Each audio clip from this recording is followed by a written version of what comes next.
Welcome, Dr. Badr Khan. Yeah. Okay. Assalamu alaikum wa rahmatullahi wa barakatuhu. Wa alaikum salam. Wonderful to be with you all from the United States. Thus, pedagogy and technology together to create meaningful learning. And you see some of the books, you can see the whole thing. Some of the books, I use a model, Khan's framework model. So I'm going to talk to you about micro-learning. My brand new book coming out next month, which is called Micro-Learning. What is micro-learning? Micro-learning, e-learning into snippet, a smaller part. Suppose you have an umbrella. Each spoke of the umbrella, you can think of as an objective. So micro-learning is a single objective focused learning unit. You can use electronically, or even, if you want to use a flashcard, something like this, you use it, a flashcard. That is also micro-learning. One single objective focused learning unit is e-learning. So if you have a course, so if you have a book, you're writing, so every chapter of the book is find out very one learning objective and create learning materials for that objective. That is micro-learning. But to design the micro-learning, use the same principle that applies for e-learning or blended learning. So today, what I wanted to do, I wanted to show you something. I would say, stop and think this way. This is the framework. When I was a professor at the University of Texas, I was thinking that, let me show you here. I was thinking that what would it take to create meaningful e-learning for everyone? So I put the learner at the center and keep asking the question, what does it take? And if I send someone into the desert in Saudi Arabia, he has a laptop. How can I teach him? Think about that. So I found there are many issues. You will say, what is my library? What is my teacher? How can I go to talk to someone so that I can learn? So if you can design an e-learning, the student is not with you. He is somewhere else. So you need to think about, it's not a closed system like classroom. It is an open system. So how do you design open learning? So I've written many books. So one of the books, so this book came from Syria. Syria, and if you don't believe it, this is my photo. Okay.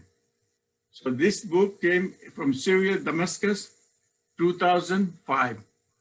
So my book has been translated into many languages, about 23 already. So you need to think about that how we can do e-learning. So for first thing for e-learning, you need to see, is it same as classroom instruction? What do you do in the classroom? In the classroom, you may be coming into the class, you see your students, you ask them, how are you? And then you start talking, delivering lecture. You see, but if you are in home, you don't see your students. And your students could be distributed. They can be located in any place in the world as long as they have internet access. And why would he or she take your class remotely? Because of the situation. There are no other options. But if you design it meaningfully, e-learning can be part of your teaching on a regular days. But you have to create e-learning very meaningfully. First thing, one of these books has, this book last year, the best-selling book, also best awarded book, it's got 8 dimensions, this book. You see? One thing is called pedagogy. Pedagogy, you deal with learning and teaching issues. You have to come up with a good learning objectives and strategies. So technology deals with any infrastructure, hardware, software. Interface design deals with, because they only see on the screen, maybe in a cell phone or in a laptop, they see you through the screen, computer screen or laptop screen or your mobile phone. So interface design deals with look and feel for that screen so that they can learn. Next one is, let me see what is this. Next one is evaluation. So in regular classes, you evaluate a student. And students evaluate you also. But same thing, in evaluation in e-learning or microlearning, you can evaluate who designed the course. Who was the instructional designer? Who wrote the subject matter expert? Who is the content expert? Who did the graphic design? Who did the programming? So you can do the complete evaluation of everyone involved in e-learning. Then you can do assessment of learner. How do you know the student has learned? You know, you need to start thinking about, because people will be challenging that whether someone is taking a course online, whether he or she really learned. So you need to come up with innovative ways to do the testing so that there will be no plagiarism. There's no chance for cheating. You can use adaptive